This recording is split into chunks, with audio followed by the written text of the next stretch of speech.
So this is Phantom Electric Ghost, and we're live on the air with Poorniima Vamsi Gunturi, and we're going to talk about unlocking the body, mind, soul connection, the secret to holistic health. Welcome to the Phantom Electric Ghost podcast. How you doing tonight? I'm doing so good. Thank you so much for inviting me over here. It's a pleasure to be on your platform. Thank you. And we love to talk to people about the different uh, processes or services or ideas that they have. So this is a space for people to relay their vision. And we're going to talk, like I said, about unlocking the body, mind, soul connection and the secret to a holistic health. But before we get into that, we always ask every guest on the show a couple of things. What motivates you and why do you do what you do? That's an interesting question. I think I strongly believe in can come from the space of when I have gone through something, it is more easy for me to relate to, resonate to, and then work on it, not just on myself, but with anybody else. So everything that I do as part of this body, mind, soul connection, unlocking it, it is something that I have gone through years ago in the form of different hormonal imbalances, postpartum depression, struggling with that weight at 180, 190 lbs, not knowing what to do and how is it that I can come off on that weighing scale with my BMI, etc. And when I found the way, my way, I thought it's what's more satisfying than sharing it with the world. Yeah, a lot of times people have processes, but I think the problem people have is sometimes they're not sustainable. People will have like an idea or a 10-step program or they'll have like kind of a webinar and then like can you do that? Maybe you can do it for a week, maybe you can do it for a month, maybe you can do it for 6 months. But if it's something that you can actually see yourself doing every day for the rest of your life, it's probably more likely to work than something that is kind of flash in the pan. I think that a lot of times people go for the thing that's like the hyped, but it's Ye- actually not really for you or it doesn't Yes. work with you. Y- Yes, and I agree with that. And that is, I think, the core essence of what we offer when I say we and I and my team, that if this is not inculcated in your DNA, like how you brush, how you have a shower every single day, it's not going to be sustainable. And that is the reason why we focus and work on that root cause of health issues and I don't like to use the word fixing, but yes, if that is the word, then fixing it from the soul through the mind into the body. So that is why we see it as being sustainable. Even after 3 years, people have done programs with us. They come back to us and tell, "Oh, that I achieved this. My thyroid numbers went down 3 years ago, and it still is down. Or I released or dropped 15 kgs, and I'm still able to maintain it because I worked on my root cause." So very, very important to attend to the root cause of the health circumstances that we are currently in, Phantom. So there's an interconnectedness between like the body, the mind, and the soul. And on this show, we've actually talked about that a lot. In terms of like, there's a lot of pillars to a human being, and those are primary ones. Um, but the issue sometimes people have is like they'll focus on one thing. They'll focus on the body, but then they don't focus on the mind and the soul or the heart or the spirit, right? So if you only focus on one thing, then you get out of balance, right? Is that the interconnectedness? Is you kind of need to know like your whole being, not just one part of your being. Yes. Again, it is like, when you were saying that, I'm reminded of my younger son who is 7 years old, 8 years old now. And he thinks brushing his teeth is just brushing the front part of the teeth. And he forgets that a sides part or even the lower part, that which he needs to clean regularly to maintain that oral hygiene. Or when he sits on the dentist chair once in 6 months, for him to be told that, see, you have not brushed here, and hence probably chances of cavity. So that is what we are doing when we are not focusing on the three pillars that which you and I have been talking about, which is just working on the body or just probably working, just thinking that doing probably a meditation would help, and soul is totally untouched. So, and this is the sole reason why people stick or revolve around time and again different diets and different exercises, forgetting that there are things above and beyond that which we should be focusing on.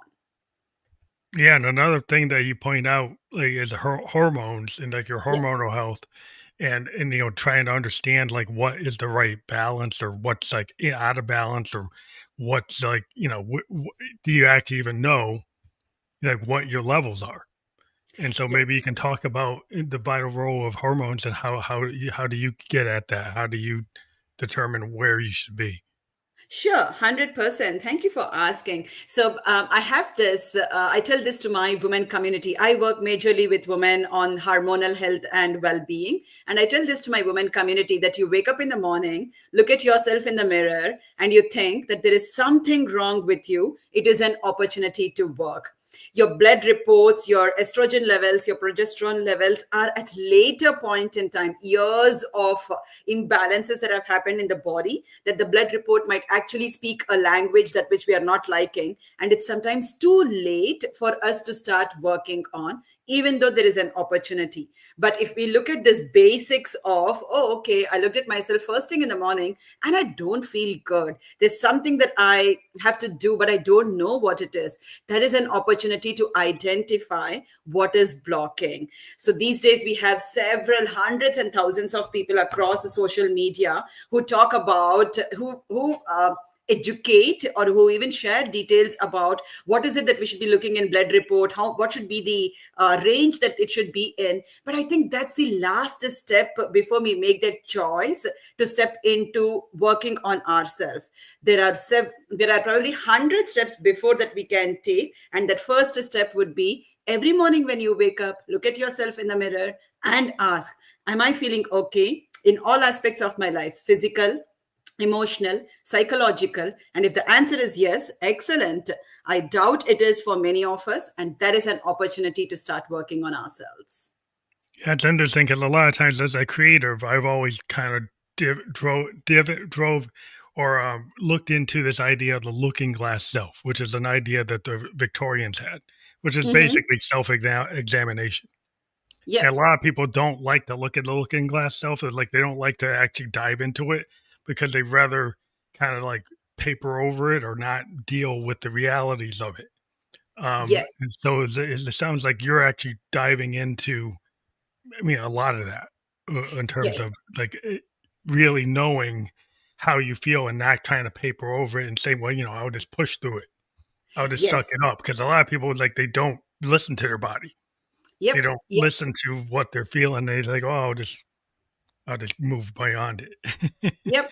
Yeah, I agree. Again, I think it also comes from a space, especially with women, with the kind of responsibilities that women are loaded with naturally. And again, it comes as probably as a mother, as a partner, as a wife, as a sister, as a friend, several roles that probably a woman plays, and she is destined to play the several roles. The tendency to put herself last is in her DNA.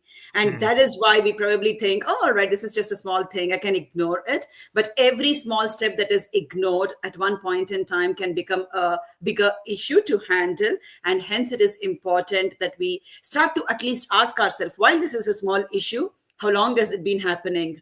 Have I taken any measures to work with it, or have I just been ignoring it? If I have been, what is it that I can do to look deeper into it? So that self reflection is very important, according to me.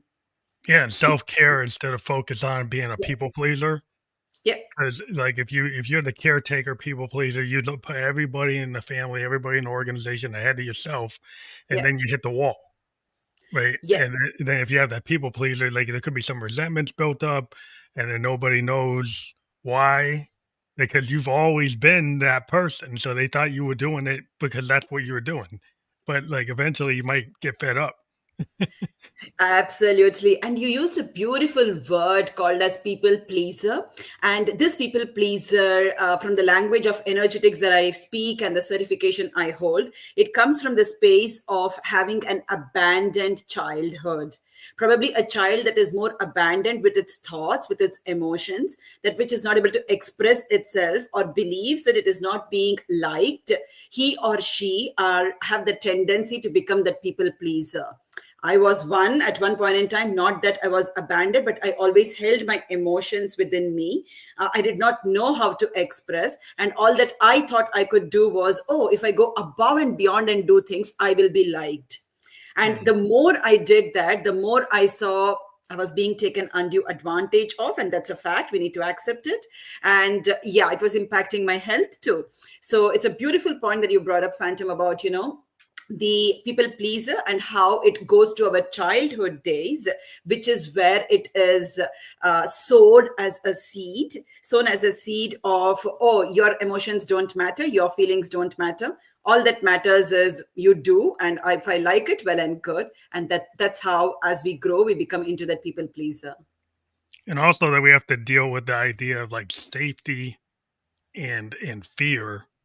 And a lot of people will do things to remain safe, stay away from fear, keep the wolf at the door. And a lot of times we have these virtual wolves Yep. at the door compared to like old human time is you actually had a real wolf or a Yeah. saber tooth or some animal at you nipping at you, and you had to kind of stay in the tribe to stay Yeah. away from that. Yeah. And sometimes you'll actually put down your individuality to have Yeah. the protection of that group. And then Yep. today we tend to do this in all different types of ways without the physical wolf at the Yeah. door, but it's like a trigger is Yeah. the wolf, Yeah. right? Absolutely. Totally agree with you, Phantom. Again, I think social media in its own way plays a huge role in how we are today, the way we are, as much as we have. The boon and the pain, you and I are connected because of that. Otherwise, probably I don't know who you are. You don't know who I am. But today we are on one platform, on your platform, speaking about unlocking body, mind, and soul for holistic health because of social media. Now it depends on how we take advantage of it, and I think that has played a huge role in creating those virtual walls or those barriers for people to be able to connect, communicate, and stay close with their close knit community or family, friends as well. Yeah, I think that's really important piece of yeah, kind of situational awareness to be aware of Yeah, like the inner and the outer. As yeah, as being an artist, a lot of what we deal with is like is to be able to pull like our subconscious mm-hmm. like creativity with our external outputs and then try to figure out how to synthesize it together to make some Mm. coherent artistic statement. But I think a lot of people in everyday life, you're doing that. You're finding Yeah, a way to tell the story. I mean, you might not think you're an artist, but every day you're very creative in terms of how you present yourself, how you yeah, tell your story, and yeah, how you fit into those things. But then we have all these stressors. yeah, We have all this stress in life, and we don't know how to kind of shake it off like an animal, like a deer that was like being chased and it went, breaks away. It kind of shakes off yeah. that fear, and we seem to like lost our mechanisms for stress relief. Yep, agree again. So, as you are saying this, the one word again that comes is social conditioning, that which we have from childhood again, of the environment we are raised and what it is that we go through in our surroundings. So, that also plays a huge role in the way today, probably I present myself. Now, I have put myself in situations and circumstances where I have grown a lot, learned from who I was to who I am today. But if we look at average of five people, I think at minimum to minimum three or four of them would perform the same way that either their mom did, dad did, sisters are doing, or their friends in and around that they were raised as child are doing. And that's why probably we also say our salaries are an average of five people whom we connect and work or have close associations with. So our behaviors are also a replica of who we are and what environment that we put ourselves into. So totally and 100% agree with what you said. Hmm. So another thing in terms of like sleep, deprivation, Yeah. and and people may be thinking like, well, I've got to work 12 Mm-hmm. hours, 14-hour shift, stay with it to be effective with it. It's like if you don't give yourself time to recover, right, then eventually it adds up and it's like you really it's stressing yourself with the sleep deprivation and not having a way to get that rest that's necessary. It's not a badge of honor to say, well, I got 2 hours of sleep, 4 hours of sleep. It's like, right. It's like you're not doing yourself a favor. I was very proud, and I'm smiling big because I was very proud of myself in my late 20s, even early 30s, that, oh, I can run through the day with 4 hours of sleep. And I used to openly admit that until I realized how much of a harm it was doing to me than any good. So we also forget to understand that most of the fat that which needs to burn happens in sleep. So, the circadian rhythm, the sun moon cycle, is something that is very important. And when I say that, I deeply honor and respect all those who are on shift jobs, probably doctors, especially who don't have much control over how they can work or Mhm. what they can do. But that does not mean that through the hours that they get to rest, they do not make the best use of it, right? Yeah, as much as, yeah, sleeping through night is how we as human beings are designed, as animals are designed. But if people are working through nights for whatever reasons that they are doing, then in such a case, there has to be a way that they identify to get that rest for them, for their body to perform. And hence the reason why even exercise is important, even more important for such people, wherein that actually kind of creates that rhythm in their body to be able to activate their metabolism and do everything that is needed for the body to be able to melt that fat, which we think will melt probably spending hours in gym. No, if someone gets a good 7 to 8 hours of sleep, they probably are doing more service and justice to their health than someone who thinks like me, or how I used to think that 4 hours is good for me to run through the day. It definitely is a big no.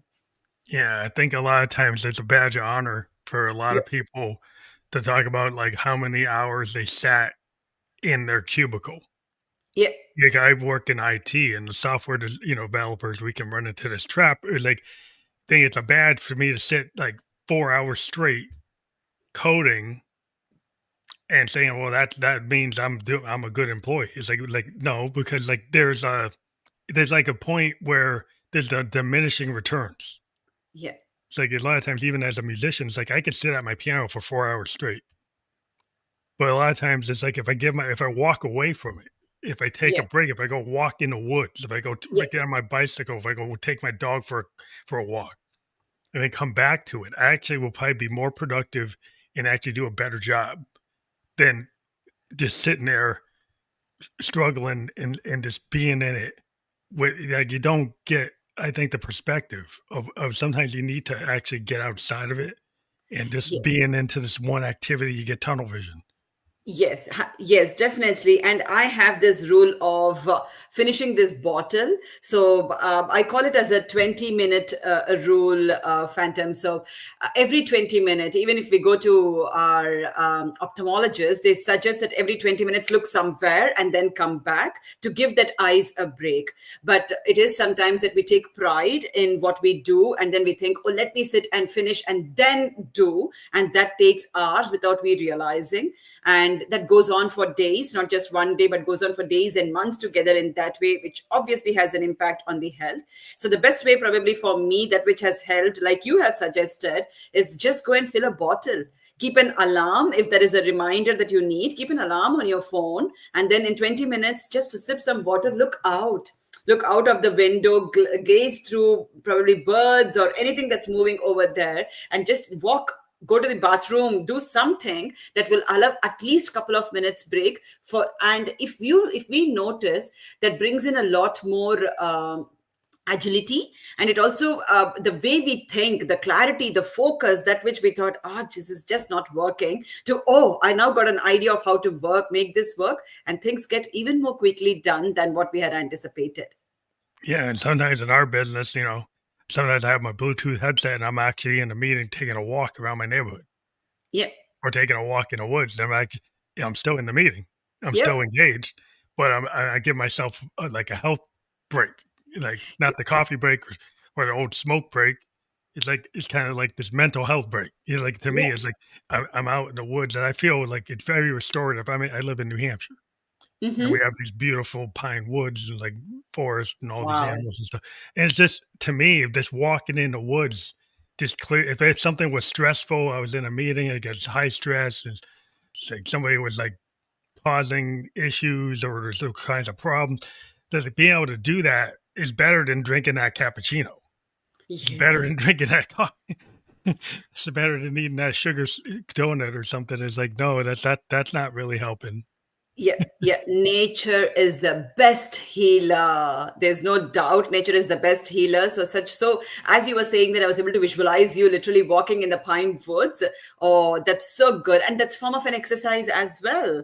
You're giving not just your physical body, but for your the way of thinking, your brain to act, etc. So that's so good to hear that you do that. And yeah, I wish many of us more implemented that even more.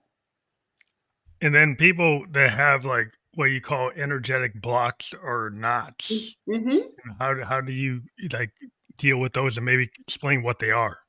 Sure. So I come from this space of each of us are energetic bodies. As much as we might have our own shape and form, we are all energetic beings. And you absorb my energy, I absorb your energy. And so do all our viewers who are watching us live are absorbing our energy at this point in time.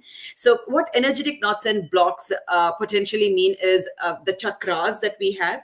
We have a total of 106 chakras, of which one, two, three, four, five, six chakras. Six chakras are fully active from the crown to the root. So those chakras now, with everything that we do on a day-to-day basis and the stress, trauma, triggers that we carry, the chances are there are blockages in those chakras. It can be root chakra, it can be the womb for women mostly again, with the kind of emotions we carry, with we not being able to voice our thoughts out, the womb area or the womb chakra, the sacral chakra is blocked.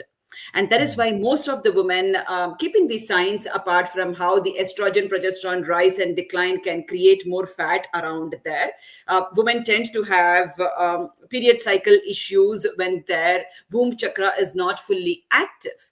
Now, likewise, thyroid gland, like I have been a person who has always held my emotions back. I said that.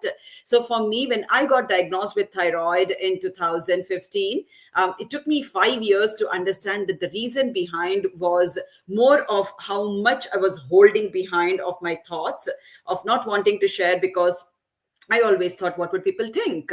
So that way, when I started to open up myself to be able to speak, explore, in 21 days, I was able to reverse my thyroid issues that I was going through. So it is about identifying the energetic knots and blocks in the chakras that which we have, and then working on reactivating it, cleansing it, shielding it, and then as we work on it, living from that space of grounding ourselves and then knowing that these chakras are now activated and are supporting us for our overall well-being, and that is health. It seems like that's a permission structure, the chakra, like you're talking about the womb energy. Yep. But it's like it's a permission structure to be present and be yourself and not be scared of there's a lot of vulnerability. Yeah, That it is. it makes you not wanna raise your hand, like, when you're in school, the kids Yeah. that don't wanna raise their hand because 'cause they're scared Yeah. that they're Yeah. not the A student, and they're not gonna no one's gonna like the answer, or they're gonna laugh at your answer, Yeah. or so there's this idea, like, it gets that back to, like, you're limiting belief and you don't trust yourself. Yeah. Yeah. I'm not good enough. Yeah. Yeah, absolutely. I'm not good enough is something I think it resonates with many of them and many of us in some aspect or other. Right. So even for me to do this podcast, Phantom, at this point in time, and the way we are interacting, it's more of an interactive session. And probably behind my mind, my inner child is asking, are you actually answering everything to the point? Do you think what you're saying is correct? Would it be liked by people? And having to shush her saying, I'm doing my best. Let me do. Right. So this is me currently after years of experience. But for people who do not have that awareness, who do not have that years of experience, they are going to hold themselves back and then say, I am not good enough. But it seems like there's a perfection trap, and I've dealt with a lot of artists where they don't feel they can actually present unless it's perfect. And then everybody's idea of what perfect is a different thing. So it is really hard to define what Absolutely. perfection is. But the Yeah. tendency is to not present, like to keep it inside. Like if you're a musician, you just practice your skills all day, but you never go on stage. If you're a Yes. writer, you've got all these manuscripts, but you never even send them to the publisher. Right? Yes. So you just have all this stuff, but you never really present because you're too scared of it. You Yes. haven't given yourself the permission structure that, like, yeah, not everybody's gonna like what you do, right? There's an audience, but not every there's audience for everything. It depends on like where you put it, like the immediate reaction. But Yeah. that might not be the right audience. Maybe it's the wrong place to send it. Like a lot of times, like if you the way the world is with the net, your audience could be in Norway. It could be Yeah. in the Netherlands, it could be in Egypt, it could be anywhere, right? They have Yeah. no idea, but it might not be your hometown. Yeah. So just because Yes. your hometown doesn't dig it doesn't mean it shouldn't be out there. And that's the problem. Absolutely. People's proximity is like, "Oh, well, they don't like it, so no one else is gonna like it." Well, I Yep. don't 100. even like it myself. Yes. Yes, absolutely. And when we talk about perfectionism first, is there something called as perfection is something I would question to anyone who is watching us. I think that only exists in dictionary. That it's good to be in dictionary but not in real life, because we always have a scope to improve. Today in this podcast I am sharing my awareness, that which I have now. 2 years down the line, when I look at this podcast, I would be smiling at myself that, oh, that Poorniima had that awareness then, but she's having something else now. Likewise, with my book Phantom that I have written, Hormone Reset, when I read it today, there are certain things definitely I can improve now. But then that was my awareness, and that is what I could do as best. And the other part for many of us is the fear of rejection. The fear of rejection of what if they don't like and I get rejected. We are not probably our DNA is not embedded with this fear of rejection from childhood, so that we always want to be liked, we always want to win, we always want to be at the top in whatever we do, from running race in the school to excelling at workplace. So, and we have also been gifted time and again for being first in running race or being a top achiever in office or workplace. Now when that doesn't happen, internally there is this fear of, what if it is not liked, what if I come last, what if. So that what ifs, the moment I think we are able to cross that what if and say it is okay, I am doing what I'm aware of and what I'm best at this instance, and there is an opportunity to learn and grow, the topic ends there. Yeah, it's like in my software jobs, we have this thing where we're like it's basically we have this idea of iterative development or agile. So Mm-hmm. agile means I don't know whatever I don't know today, I can fix tomorrow. Yep. So you see this on your cell phone, right? Your cell phone, the apps continually updating because Yeah. the programmers didn't know what they yesterday, they found something out, and now tonight they put out what they didn't know, they fixed it. And Yeah. tomorrow there might be another thing they didn't know and they fix it. So it's Yeah. like it's this moving target. It keeps on improving. It's like your life. Like you are going to get better, right? Yes. You put your 10,000 hours in, you're gonna get Yes. better. Like, you're gonna learn even if you didn't anticipate, like an athlete. They Yes. have all these plays they practice, and they get on the field, and there's somebody does something they didn't prepare for. Mm, But mm. if if they're living in the present moment, they're able to kinda say, "Okay, I haven't seen that, but something like that," and they can respond even though it's not exactly perfect. They don't sit there and say, "Well, I don't know what to do. I'm just throw my hands up. I'm just lose the whole thing." It's like Yeah. the good athlete actually can do something, can deal with that, roll with the punch, Yep. and actually get to the next level. And I think Yep. everybody has that point, or they hit the crash point where they say, "Well, I don't know what to do," and they just Yeah. drop the ball. Yep, absolutely. And I think most of the time we live our life like a waterfall. Agile is something you spoke. Waterfall is the other methodology that we use in the software side of, okay, one step is done and then next step, which means if that step is successful, that is when I'll go into this step. So we live our life in that way is also something I have seen with many of us, that if that one fails, we are stuck there. Or I need to fix that to move. And I think that's why the agile came in, because it was not working in the coding, in the testing, in the developing field, Yeah, it right? take too But in long. real life, that is Yeah, what we do. yeah, I get started with one business. If that business doesn't work, I will stick to it and see why it is not working, or I will leave it over there. Versus, what are the other avenues that are opening for us? What else can we do? Okay, if this is not working, what are the other ways that I can make things work? Is something that many of us don't think, Phantom. So yeah, that's a beautiful way of comparing agile and waterfall methodologies for people who understand that language. yeah. And this is chakra activation, which we've kind of been alluding to. Um, so we maybe can talk more depth to that because I know we're getting close to like the end of our discussion. But in terms of like we talked about it from like the womb energy, Yeah. but talk about different types of chakra activation because different type of chakras, right? Yes, different type of chakras. So, like I said, the crown chakra is where it is here. The third eye chakra, if you see, I'm wearing, this is called bindi in Indian tradition. So this one we usually wear. Traditionally, we wear red ones, but evolved to wear in different colors now. But that signifies and it protects the third eye chakra in between the eyebrows.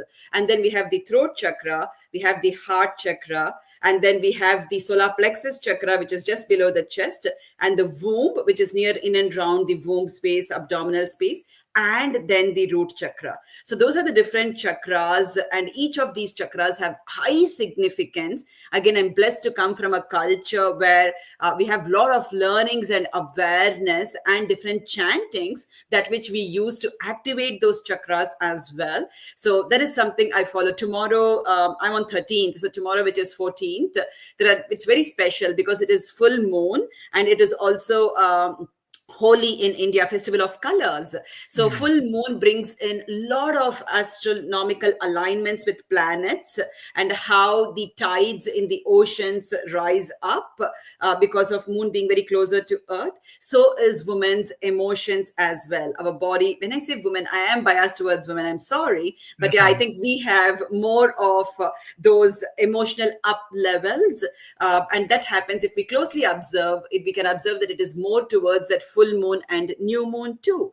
So going back to the chakras again, the more we create our awareness around activating those chakras, what are the different mantras we can use? Very simple mantras of lam, vam for each of those chakras, which I'm happy to share after we are done recording. So that helps in activating it and grounding our energy with Mother Earth.